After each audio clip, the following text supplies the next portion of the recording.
मंत्री श्री मोदी जी ने, गृह मंत्री श्री अमित शाह जी ने और भारतीय जनता पार्टी ने पिछले 10 साल से बहुत बड़ा धोखा किया है।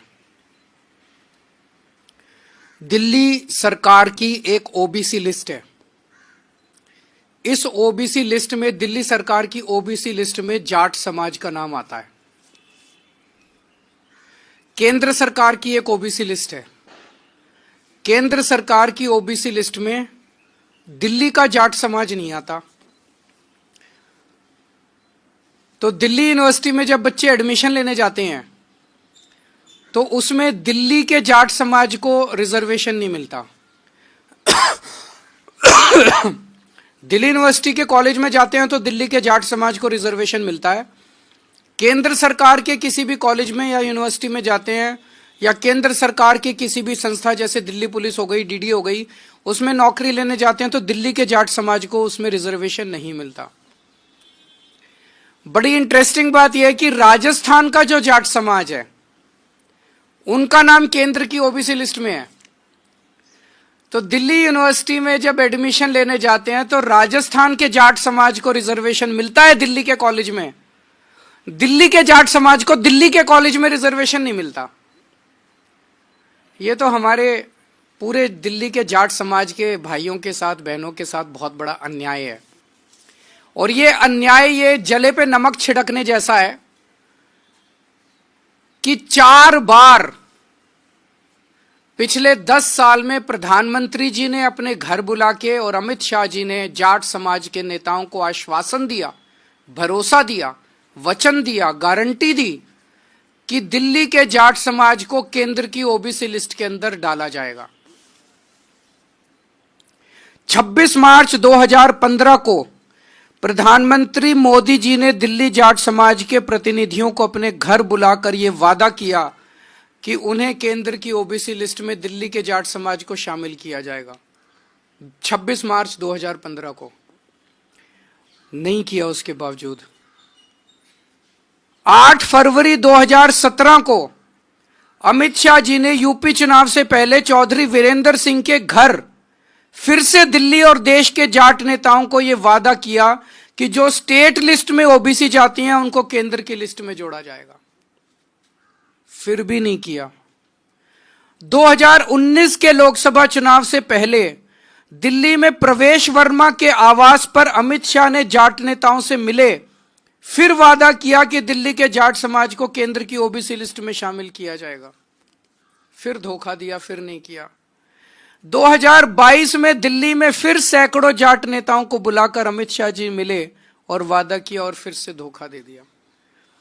तो पिछले 10 साल में 4 बार, 3 बार दिल्ली के देश के गृह मंत्री ने और 1 बार देश के प्रधानमंत्री ने पूरे जाट समाज को बुला के बोला, अगर प्रधानमंत्री और गृह मंत्री झूठ बोलेंगे, अगर प्रधानमंत्री और गृह मंत्री अपने वादे को पूरा नहीं करेंगे, अगर प्रधानमंत्री और गृह मंत्री को जाटों की याद केवल चुनाव के पहले आती है, आप देख रहे हो हर चुनाव के पहले जाट समाज को बुलाते हैं, कहते हैं वोट दे दो, इस बार वोट दे दो, अगली बार कर देंगे, इस बार वोट दे, और कभी नहीं करते, कभी नहीं करते। अगर प्रधानमंत्री और गृह मंत्री इस तरह से झूठ बोलेंगे तो फिर तो देश में कुछ बचेगा ही नहीं। फिर क्या बचेगा उसके बाद? किसके पास जाएं इसके बाद? अब ये बड़े मजे की बात है, जैसे मैंने बताया कि दिल्ली पुलिस में राजस्थान के जाट समाज को रिजर्वेशन मिलता है, दिल्ली के जाट समाज को नहीं मिलता। एनडीएमसी में, डीडीए में, सफदरजंग अस्पताल में, ऑल इंडिया मेडिकल में राजस्थान के जाट समाज को रिजर्वेशन मिलता है, दिल्ली के जाट समाज को नहीं मिलता। दिल्ली के अंदर दिल्ली वालों को रिजर्वेशन नहीं मिलता, बाहर वालों को मिलता है। भाई ऐसा क्यों? तो मैंने कल प्रधानमंत्री जी को चिट्ठी लिखी है, उस चिट्ठी की कॉपी अभी आप सब लोगों को बांट दी जाएगी। मैंने प्रधानमंत्री जी को उनके वादे, उनके और अमित शाह जी के वादे याद दिलाए हैं कि आप ये वादा पूरा कीजिए और जाट समाज के साथ धोखा किया गया है। जाट समाज के साथ साथ 5 और जातियां हैं जो दिल्ली की स्टेट लिस्ट में हैं और केंद्र की स्टेट लिस्ट में नहीं है। ये है रावत, रोनियार, रायतंवर, चारण और ओड। इनको भी दिल्ली की केंद्र सरकार के जितने संस्थान हैं वहां पे रिजर्वेशन नहीं मिलता। ये भी दिल्ली की ओबीसी लिस्ट में है, केंद्र की ओबीसी लिस्ट में नहीं है। तो जाट समाज के साथ साथ इन अन्य 5 जातियों को भी इसमें शामिल किया जाए, ताकि इन जातियों के युवाओं को भी शिक्षा में और रोजगार में उचित अवसर केंद्र सरकार के संस्थानों में भी मिलने लगे।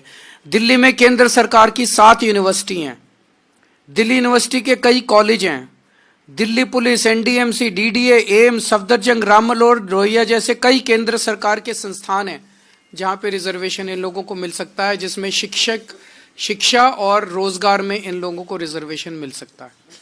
तो हमारा निवेदन है कि जो धोखा 10 साल से भारतीय जनता पार्टी दिल्ली के जाट समाज को देती आ रही है, वो धोखा देना बंद करें, अपने पुराने वादे पूरे करें।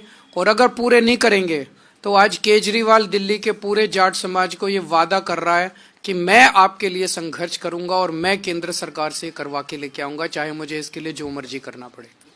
अगर कोई प्रश्न है तो आप बताइए। दिल्ली का चुनाव आम आदमी पार्टी और बीजेपी के बीच में है, ये इंडिया गठबंधन का चुनाव नहीं है। जो भी हमें समर्थन मिल रहा है, मैं उन सभी पार्टियों का दिल से शुक्रिया अदा करता हूं। वो हमें समर्थन दे रहे हैं। ममता दीदी ने समर्थन दिया और अखिलेश जी ने समर्थन दिया। मैंने इसमें मीडिया में ही देखा है कि शायद ठाकरे जी की भी पार्टी शायद समर्थन दे रही है। मैं सब लोगों का शुक्रिया अदा करता हूं, जो हमें आशीर्वाद दे रहे हैं, जो हमें समर्थन दे रहे हैं। कर लें, वो बस केस ही करने के लिए। वो बीजेपी उनको कहती है, वो तो बीजेपी का मोहरा है। बीजेपी कहती है चेस के अंदर 1 कदम चल तो वो 1 कदम चलता है, वो कहते हैं 2 कदम चल तो वो 2 कदम चलता है, वो कहते हैं राइट मुड़ जाओ तो वो राइट मुड़ जाता है, वो कहते हैं लेफ्ट मुड़ जाता है, वो कहते हैं केस कर क्या तो वो केस करता है, वो कहते हैं इन आदमियों को खरीद ले तो वो आदमी तो वो तो।